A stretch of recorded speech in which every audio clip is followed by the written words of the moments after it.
14 বছরের মেয়েটা বিষ্ণুপ্রিয়া মহাপ্রভুকে দেখার পর সব ভুলে গেছে। আচ্ছা মায়েরা কিছু মনে করবেন না, যাদের মেয়েরা বড় হয়েছে, এইদিকে তাকাবেন, যাদের মেয়েরা বড় হয়েছে, আজকে রাত্রিটা আপনাদের কাছে পেয়েছি, কিন্তু এরা আমাকে সময় দিয়েছে, কিন্তু আসলে দিনের বেলায় সময় একটু নিয়ে নিয়েছি। এখন ঠিক টাইমে শেষ করব। শুধু আপনাদের বলে যাই, আমি আগেই বলেছি, শুধু জ্ঞানের কথাগুলো শুনবেন, রূপের পদ্ম অবশ্যই শুনবেন, শুনতে তো আপনাদের হবেই, এসেছেন আপনারা, কিন্তু শুনে যান। মেয়ে যখন বড় হয় আর ছেলে যখন বড় হয়, তখন বাবা মাকে ছেলে মেয়ের বন্ধু হতে হয়। এ আমার কথা নয়, চাণক্য দেবের কথা। কি বলছে? 5 বছর পর্যন্ত ছেলে মেয়ের কোনো দোষ ধরবে না, 5 থেকে 15 পর্যন্ত শাসনের চোখে রাখবে।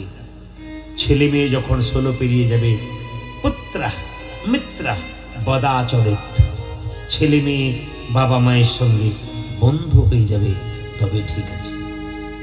আপনার মেয়েটি বাড়িতে খুব হাসি খুশি, খুব আনন্দে থাকে, হঠাৎ যদি চুপ করে মুখ গুমড়ে বসে থাকে, কিছু না খায়, বাবা মায়ের চিন্তা হয় না। বিষ্ণুপ্রিয়ার কারোর সঙ্গে কথাই বলে না। সনাতন মিশ্র তার স্ত্রীকে বলছে, কি ব্যাপার গো, মেয়েটা বেশ হাসি খুশিতে ছিল, আনন্দে ছিল, আমার মেয়েটি কেন চুপ করে গেল? মেয়ে যখন মনের কথা বাবা মাকে বলতে চায় না, তখন মেয়ের মা একটা ভালো বুদ্ধি করে, তার সবচাইতে প্রিয় বান্ধবীকে ডেকে এনে বলে, মনের কথাটা একটু জেনে নি। তো কাঞ্চনা ছিল প্রিয় সখী, সে এসে বলল, প্রিয়া, এই প্রিয়া, কি হয়েছে রে, এমন করে মুখ গুমড়ে বসে আছিস কেন?